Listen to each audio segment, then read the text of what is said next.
ये आकाशवाणी दिल्ली है। कृपया हमारे अगले कार्यक्रम की प्रतीक्षा करें। ये आकाशवाणी है।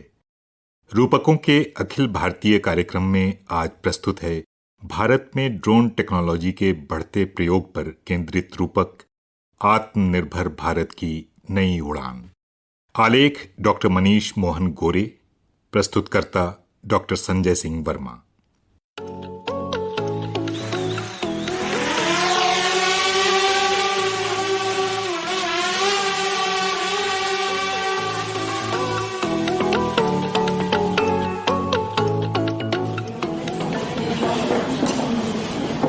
नमस्ते सर।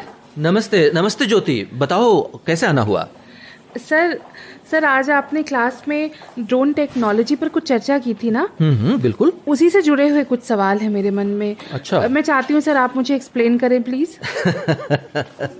ज्योति, तुमने बिल्कुल सही कहा। ड्रोन टेक्नोलॉजी बहुत ही रोमांचक है। सर सबसे पहले तो मैं इसी बात से हैरान हूँ कि जिसने भी ये ड्रोन टेक्नोलॉजी बनाई होगी सर, उसके मन में आखिर इस आविष्कार से पहले आया क्या होगा? वैसे ज्योति, बात तो तुम ठीक कह रही हो। ड्रोन टेक्नोलॉजी जितनी रोचक है उतना ही रोचक तुम्हारा सवाल भी है।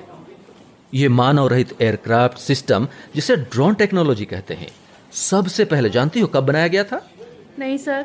सबसे पहले 1915 में अपने समय से आगे की सोचने वाले वैज्ञानिक निकोला टेस्ला ने इस मानव रहित वायुयान की कल्पना की थी। अच्छा।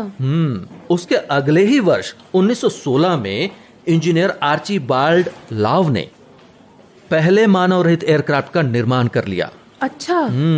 तुम्हें यह जानकर आश्चर्य होगा कि पहले विश्व युद्ध में भी, मालूम है, पहले विश्व युद्ध में भी ड्रोन का उपयोग हुआ था।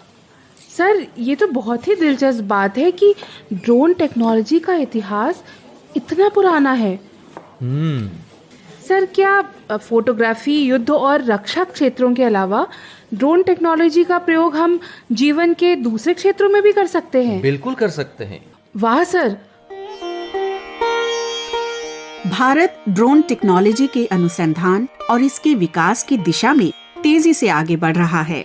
जी हाँ, ड्रोन टेक्नोलॉजी के क्षेत्र में पिछले कुछ दशकों में पूरी दुनिया सहित भारत में महत्वपूर्ण अनुसंधान हुए हैं और उसी का परिणाम है कि भारत में आधुनिक ड्रोन का निर्माण ही नहीं बल्कि इस तकनीक का उपयोग जीवन के विभिन्न क्षेत्रों में मानव कल्याण के लिए हो रहा है। साथियों, ड्रोन टेक्नोलॉजी को लेकर भारत में जो उत्साह देखने को मिल रहा है वो अद्भुत है। ये जो ऊर्जा नजर आ रही है वो भारत में ड्रोन सर्विस और ड्रोन आधारित इंडस्ट्री की लंबी छलांग का प्रतिबिंब है। ये भारत में एम्प्लॉयमेंट जनरेशन के एक उभरते हुए बड़े सेक्टर की संभावनाएं दिखाती है। आज भारत स्टार्टअप पावर के दम पर दुनिया में ड्रोन टेक्नोलॉजी का सबसे बड़ा एक्सपर्ट बनने की ओर तेज गति से आगे बढ़ रहा है।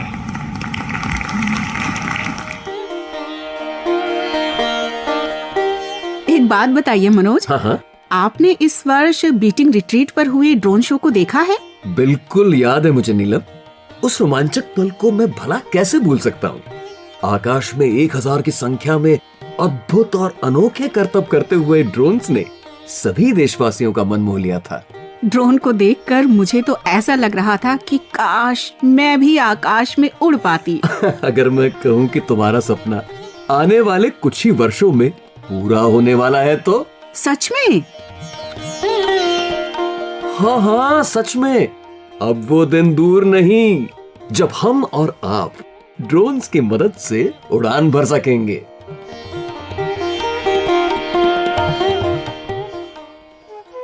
ड्रोन टेक्नोलॉजी इंजीनियरिंग का एक बेमिसाल तोहफा है।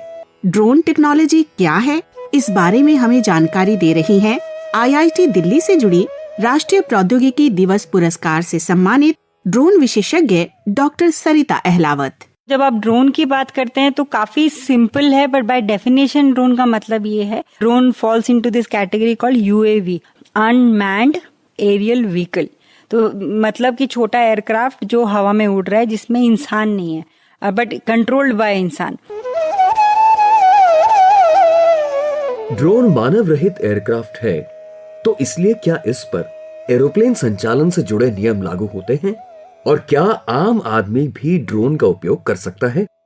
आइए इस बारे में जानते हैं डॉक्टर सरिता अहलावत से। सिंपल शब्द में आप सोचो तो एयरक्राफ्ट ही है, इनफैक्ट हम लोग उसको एयरक्राफ्ट ही कहते हैं। अभी हम टेक्निकली अगर सोचते हैं तो ड्रोन में 3 पार्ट इंपॉर्टेंट होते हैं। तो ड्रोन को उड़ाने के लिए पहले आपको मोटर्स चाहिए एंड मोटर्स के ऊपर प्रोपेलर लगते हैं जो उसको हवा में उठाते हैं, और उसको फिर गाइड करने के लिए आपको जीपीएस चाहिए, बिकॉज ड्रोन सड़क पे नहीं आसमान में जा रहा है और आसमान में उसको जरूरी जानना है कि वो है कहाँ, तो इसीलिए उसको कॉन्स्टेंटली सैटेलाइट से बात करना होता है। तो एक हर ड्रोन पे एक जीपीएस रहता है। और तीसरा जो बहुत इंपॉर्टेंट एस्पेक्ट है ड्रोन का ब्रेन, तो जिसको हम लोग फ्लाइट कंट्रोलर बोलते हैं। तो जो फ्लाइट कंट्रोलर होता है वो ही डिसाइड करता है कि ड्रोन को कितना ऊपर जाना है, नीचे जाना है, वो सारे इंस्ट्रक्शंस इकट्ठे करता है और फिर इंस्ट्रक्शंस देता है। बाकी तो आप सोच लो केसिंग ही है, उसके ऊपर आपने कपड़े चढ़ा दिए। तो ड्रोन अगर देखा जाए हर सेंस में बहुत ही सिंपल एयरक्राफ्ट है, और इसको अगर आप देखें तो अभी बच्चे भी ऑपरेट कर लेते हैं एक रिमोट कंट्रोल लेके। आप इसको कंप्यूटर के द्वारा भी फुली कंट्रोल कर सकते हैं। ड्रोन टेक्नोलॉजी 21वीं शताब्दी की एक महत्वपूर्ण तकनीकी पहल है। ये कैसे काम करते हैं, इस बारे में हमारे श्रोताओं को बता रहे हैं ड्रोन टेक्नोलॉजी के विशेषज्ञ तन्मय बुनकर। यहाँ पे 3 सर्किट हैं। सबसे ऊपर हमने जीपीएस का सर्किट लगाया है। जीपीएस के सर्किट के ऊपर लगाने का कारण ये है क्योंकि इसे आसमान का खुला व्यू चाहिए होता है कि आपको हर दिशा में जीपीएस देख पाए, ताकि किसी भी दिशा से जीपीएस का जो सिग्नल है उसे वो पकड़ सके और ये पता लगा सके कि वो धरती की सतह पे किस पोजीशन पे है। इसके नीचे फ्लाइट कंट्रोलर है। फ्लाइट कंट्रोलर के अंदर एक सेंसर लगा है जो प्रेशर सेंसर है, इसको बैरोमीटर बोलते हैं। ये बहुत ही ज़्यादा प्रिसाइज है। ये आपके सर और आपके पैरों के बीच का जो प्रेशर में डिफरेंस आया है उसको भी नाप सकता है। जैसे जैसे आप ऊपर जाते जाएंगे प्रेशर कम होते जाएगा और उससे सेंसर ये पता लगा लेगा कि मेरी हाइट कितनी है, मैं सतह से कितना ऊपर आ गया हूँ। साथ में एक कंपास है, ये कंपास आपको नॉर्थ कहाँ है ये बताता है। तो इन सब का इस्तेमाल करके हमें ये मालूम पड़ जाता है कि मैं धरती की सतह पे किस जगह पे हूँ, मैं नॉर्थ से कितना डेविएटेड हूँ, मैं नॉर्थ साउथ ईस्ट वेस्ट में कहाँ जाना चाहता हूँ। उससे मैं अपने प्रोपेलर्स की स्पीड को, मोटर की स्पीड को कंट्रोल करके अपने आप को ओरिएंट करता हूँ। और फिर इससे जो सिग्नल्स आते हैं, यानी कि अगर ड्रोन को पता है कि वो आगे की तरफ झुक रहा है तो आगे की मोटर्स की स्पीड बढ़ाने का आदेश जो है ये फ्लाइट कंट्रोलर देता है। लेकिन सबसे नीचे जो सबसे पावरफुल मैं कहूँगा सर्किट है, क्योंकि सबसे ज़्यादा एनर्जी इसी सर्किट से बह के जाती है, ये है हमारा मोटर कंट्रोलर। और देखेंगे इसमें 4 मोटर्स के लिए सर्किट एक ही पीसीबी पे बना हुआ है। ड्रोन पूरी तरह इलेक्ट्रॉनिक कंट्रोल के द्वारा संचालित होता है। इसमें सेमीकंडक्टर और सेंसर लगे होते हैं। इन सब के बारे में आइए जानते हैं इलेक्ट्रॉनिक्स इंजीनियर गजराज सिंह से। ड्रोन्स में इलेक्ट्रॉनिक्स के बिना कोई कंट्रोल नहीं है, so it's a full of electronics. अब आपको क्या उसमें एक्सेस देना है, क्या कंट्रोल करना है।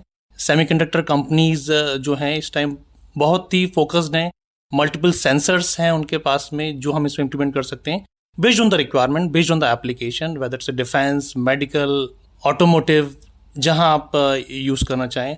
नाउ इसके लिए मल्टीपल सॉल्यूशंस अवेलेबल हैं मार्केट में जो हम कंसिडर कर सकते हैं विद डिफरेंट मैन्युफैक्चरर्स।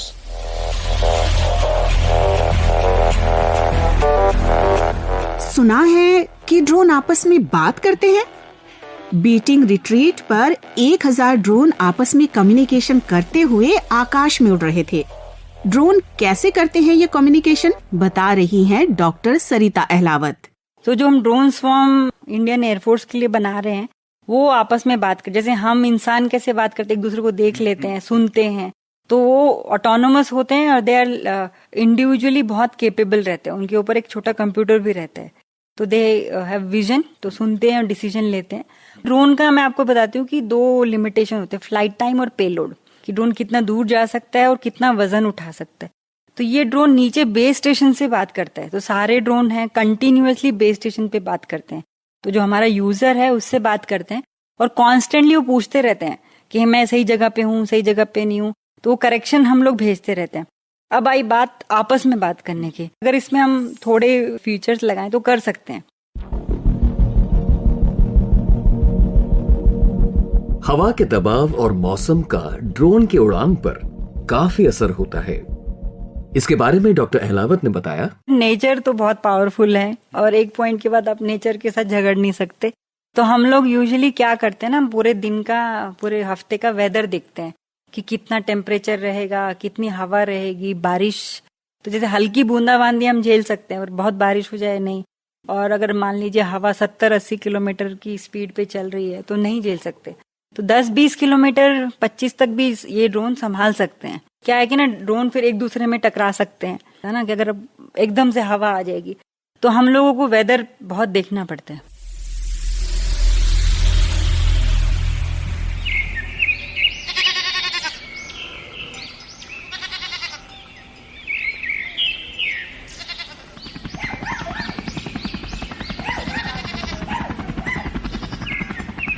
अरे भाई बिरजू, यो आसमान में के उड़न लाग रहा है आज?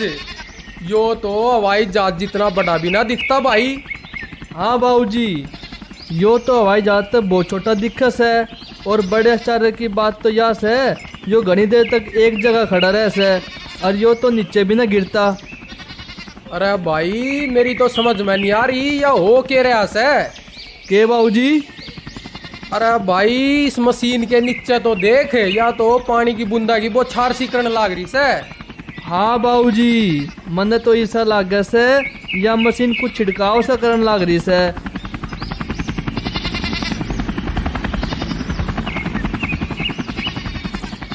बाबूजी वो देखो सरपंच साहब आन लाग रहे से, उनसे पूछेंगे इस खेत के ऊपर कौन सी मशीन उड़न लाग रही से।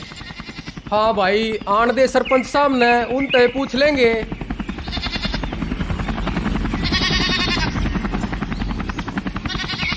राम राम जी सरपंच साहब।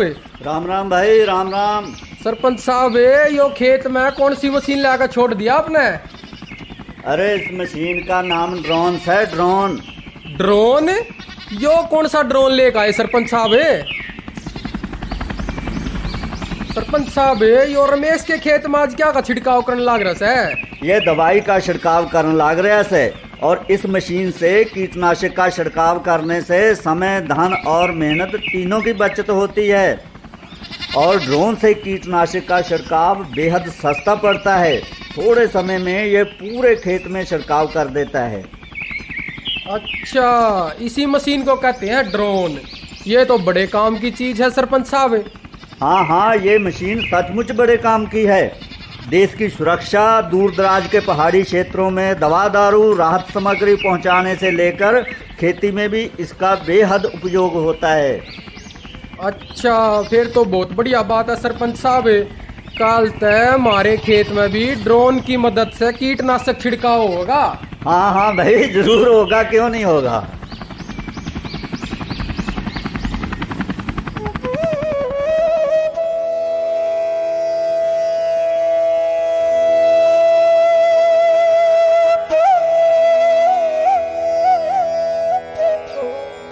आइए जानते हैं ड्रोन टेक्नोलॉजी भारत के किसानों के लिए कितनी उपयोगी है। इस टेक्नोलॉजी की मदद से उनके लिए कैसे तरक्की के द्वार खुलेंगे। किस जमीन पर कितनी और कौन सी खाद डालनी है, मिट्टी में किस चीज की कमी है, कितनी सिंचाई करनी है, ये भी हमारे यहाँ अंदाजे से होता रहा है। ये कम पैदावार और फसल बर्बाद होने का बड़ा कारण रहा है।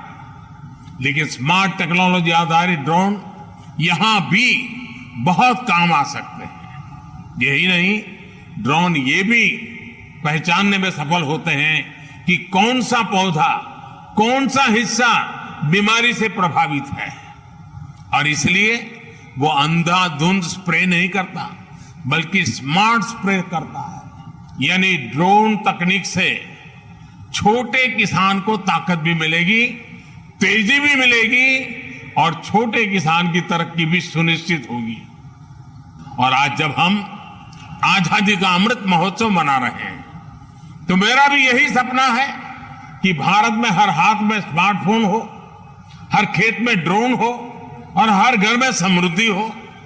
लेकिन गांवों में दवाओं और दूसरे सामान की डिलीवरी एक बड़ी चुनौती रही। इसमें भी ड्रोन से डिलीवरी बहुत कम और बहुत कम समय में और तेज गति से डिलीवरी होने की संभावना बनने वाली है। ड्रोन से कोविड वैक्सीन की डिलीवरी से इसका फायदा हमने अनुभव भी किया है।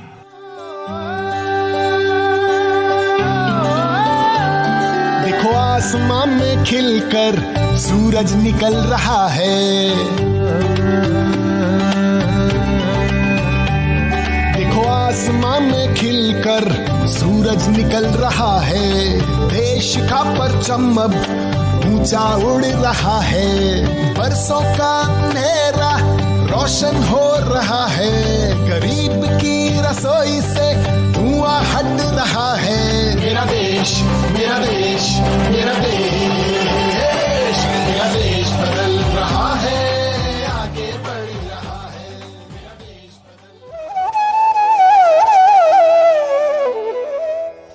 वर्तमान समय में विभिन्न प्रकार के ड्रोन उपलब्ध हैं जो विशेष कार्यों को पूरा करने में सक्षम हैं। भारत एक कृषि प्रधान देश है और इस ड्रोन टेक्नोलॉजी से कृषि में अनेक प्रकार की सहायता मिलने की उम्मीद जगी है।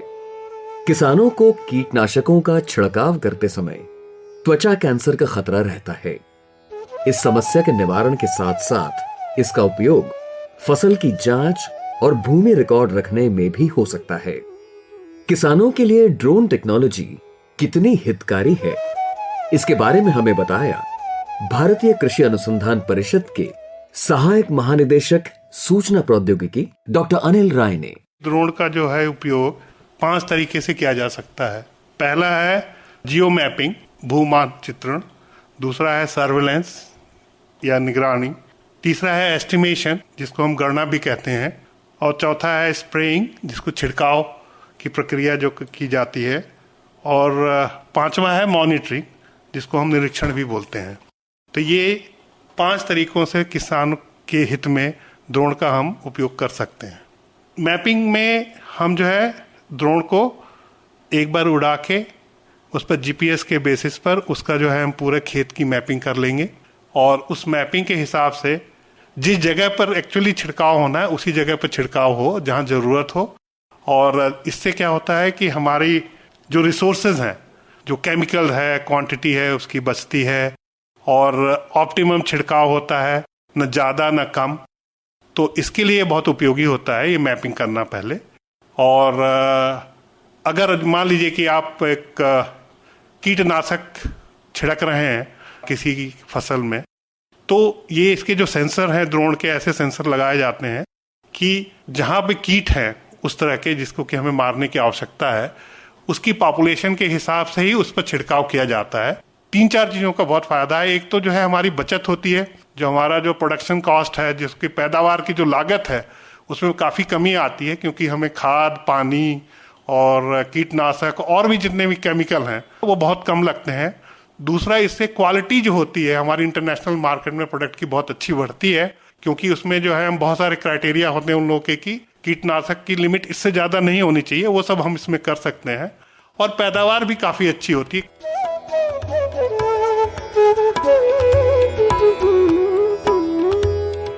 फसल की पैदावार बढ़ाने के लिए सरकार की किसान ड्रोन योजना के बारे में हमें बता रहे हैं डॉक्टर अनिल राय। किसान ड्रोन योजना एक कृषि विभाग की योजना है, जिसमें कि हम किसानों को जाके हमें दिखाना है कि ड्रोन के क्या क्या उपयोग हो सकते हैं।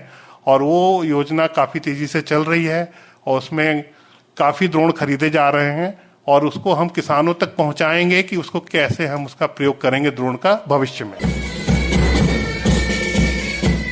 प्रत्येक राष्ट्र सुरक्षा की दृष्टि से सक्षम होना चाहता है ताकि वो विदेशी आक्रमण से अपनी सीमाओं और संप्रभुता की रक्षा कर सके। ड्रोन टेक्नोलॉजी किसी भी राष्ट्र की सुरक्षा में कैसे मददगार हो सकती है, आइए जानते हैं मेजर सरस चंद्र त्रिपाठी से। वायुसेना, नौसेना और थल सेना, ये तीनों ही ड्रोन का एक जैसा ही प्रयोग करते हैं। सबसे पहला तो है इंटेलिजेंस गैदरिंग के लिए इसका प्रयोग किया जाता है। दूसरा सर्वेलेंस, यानी कि अगर हम टेरेन की मैपिंग करनी है, यानी भूमि रचना की या वहाँ बिल्डिंग कैसी है, रोड कैसी है, नदी तालाब किस तरह का टेरेन है, या और कुछ भी जो भी सर्वेलेंस में हमें करना है उसमें प्रयोग होता है।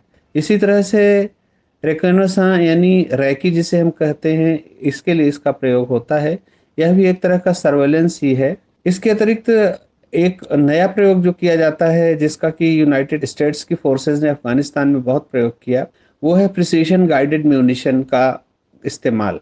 इसमें इस तरह के अम्युनिशन होते हैं जो प्रिसाइजली किसी बिल्डिंग या किसी व्यक्ति को मार सकते हैं बहुत अधिक ऊंचाई से, और व्यक्ति को पता भी नहीं चलेगा। जिस तरह से हमने देखा था ईरान के एक जनरल को मार डाला गया था, और वो उसमें ड्रोन का ही प्रयोग किया गया था, और आसपास के लोगों को कोई नुकसान नहीं हुआ। जिस गाड़ी में वो थे, वो गाड़ी और उसके साथ चल रही गाड़ी पूरी तरह से उड़ा दी गई थी। तो इस तरह से ड्रोन का प्रयोग प्रिसीशन गाइडेड म्यूनिशन के लिए भी होता है। लाइट इक्विपमेंट ट्रांसपोर्ट के लिए होता है, जैसे रॉकेट है, ATGM है, मिसाइलें हैं, इनके ट्रांसपोर्ट के लिए। और डिटेक्टिंग दी इंस्ट्रूमेंट्स, जो इंस्ट्रूमेंट नीचे ग्राउंड पर लगे हुए हैं उनको डिटेक्ट करने के लिए, जैसे कहाँ पर ट्रांसमिशन टावर्स हैं या कहाँ पर वाइटल इंस्टॉलेशन है, इनको पाने के लिए भी इनका प्रयोग किया जाता है। ड्रोन की फ्लाइट रेंज 1.5 किलोमीटर से लेकर 50 किलोमीटर तक हो सकती है, और ये उस ऊंचाई पर उड़ सकते हैं जिस पर आमतौर पर जो सिविलियन एयरक्राफ्ट हैं वो नहीं जा सकते। जैसे अच्छे ड्रोन जो मिलिट्री ड्रोन्स हैं वो 50,000 फीट ऊंचाई तक उड़ सकते हैं, जबकि आमतौर पर जो सिविलियन एयरक्राफ्ट हैं वो 35 से 40 हज़ार फीट से अधिक ऊपर नहीं जाते हैं। इस प्रकार ड्रोन का प्रयोग दुश्मन के एयरक्राफ्ट के रूट को मैप करने के लिए, यहाँ तक कि उनके फाइटर्स के रूट को मैप करने के लिए भी किया जाता है।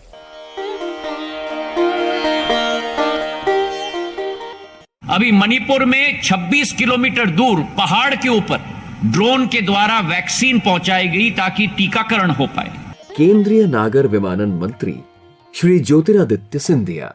मुंबई में क्राउड मॉनिटरिंग ड्रोन के द्वारा किया जा रहा है, टेदर ड्रोन के आधार पर। सोनीपत पे पेट्रोलियम की पाइपलाइन की सुरक्षा ड्रोन के द्वारा की जा रही है।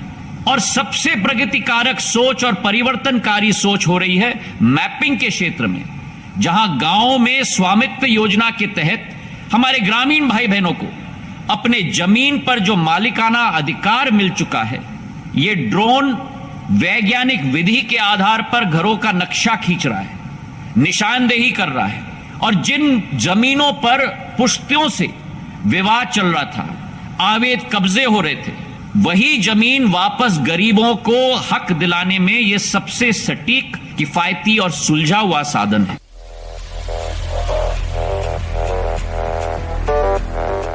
भारत सरकार द्वारा 2021 में नई ड्रोन नीति लाई गई, जिसके अंतर्गत ड्रोन के निर्माण और प्रयोग से जुड़े नियमों को पहले से काफी हद तक आसान बनाया गया है। अब सवाल ये उठता है कि ड्रोन को खरीदने और इसके रजिस्ट्रेशन की क्या प्रक्रिया है। तन्मय बुनकर। अगर आप एक ड्रोन खरीदना चाहते हैं तो उसके पहले आपको देखना होगा कि क्या वो ड्रोन लीगल है। आप ये चेक कर सकते हैं, ड्रोन्स की लिस्ट DGCA के डिजिटल स्काई फोरम पे उपलब्ध है। Director general of civil aviation ने डिजिटल स्काई इनिशिएटिव लॉन्च किया है। वहाँ पर जो भी इंसान अपना एक ड्रोन खरीदना चाहता है, खरीदने के बाद उसके लिए जैसे आप वाहन का रजिस्ट्रेशन कराते हैं और एक नंबर प्लेट लेते हैं, वैसे ही अपने ड्रोन को रजिस्टर करके एक UIN ले सकते हैं। UIN का मतलब है यूनिक आइडेंटिफिकेशन नंबर। ड्रोन को बनाने, इसे उड़ाने का प्रशिक्षण हासिल करने और ड्रोन टेक्नोलॉजी में करियर कैसे बनाएं, इनके बारे में बता रहे हैं ड्रोन टेक्नोलॉजी के विशेषज्ञ अनुज कुमार बरनवाल। आप प्रॉपर तरीके से ट्रेनिंग लेके पायलट का लाइसेंस पा सकते हैं। उसके लिए ट्रेनिंग स्कूल्स हैं, मोस्टली ड्रोन कंपनीज ही ट्रेनिंग स्कूल्स रजिस्टर्ड होती है मिनिस्ट्री ऑफ सिविल एविएशन में, and anybody can apply 18 plus अगर आपका एज है तो आप अप्लाई कर सकते हैं ट्रेनिंग्स के लिए। वहाँ पे आपको ड्रोन बनाना सिखाया जाता है, ड्रोन कैसे ऑपरेट करना है ये सिखाया जाता है, ड्रोन्स में कुछ अगर गड़बड़ी हो जाए तो कैसे उसको सॉल्व किया है तो उसे सिखाया जाता है। Once you complete that course आपको फिर सर्टिफिकेट मिलता है, उस पर मिनिस्ट्री ऑफ सिविल द्वारा अप्रूव्ड होता है वो, उसके बाद आप फ्लाई कर सकते हैं। तो आम लोग भी सीख सकते हैं, अगर आप प्रोफेशनल है वो भी लोग भी सीख सकते हैं। कॉलेजेस में भी अभी ड्रोन्स के लिए वर्कशॉप होने लगे हैं।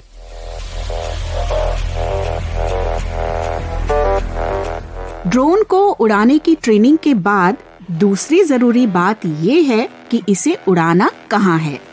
भारत सरकार ने इसके लिए विशिष्ट जोन बनाए हैं और इनमें ड्रोन उड़ाने के उसी के अनुसार नियम भी हैं।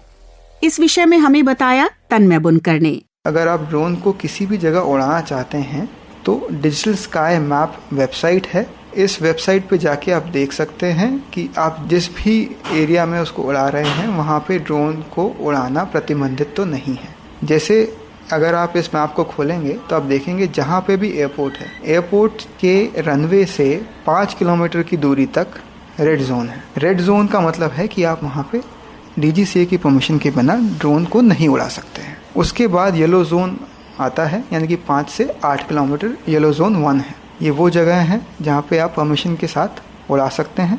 येलो जोन 2 है जो 8 से 12 किलोमीटर होगा किसी भी रनवे से। उसके बाद किसी भी एयरपोर्ट के 12 किलोमीटर की दूरी के बाद ग्रीन जोन है।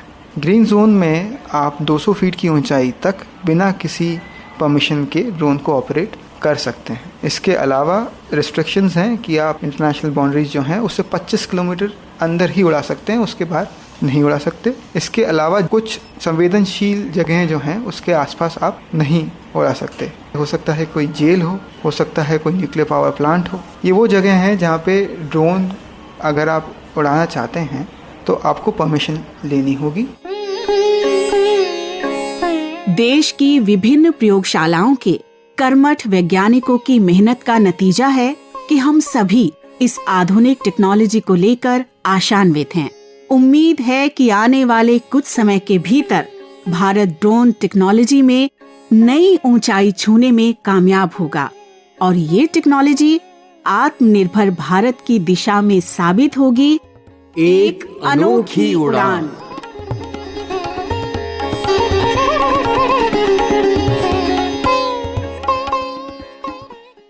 आत्मनिर्भर भारत की नई उड़ान। रूपकों के अखिल भारतीय कार्यक्रम में भारत में ड्रोन टेक्नोलॉजी के बढ़ते प्रयोग पर केंद्रित ये रूपक अभी आपने सुना। आलेख डॉक्टर मनीष मोहन गोरे, वाचक स्वर नीलम मलकानिया और मनोज माइनकर।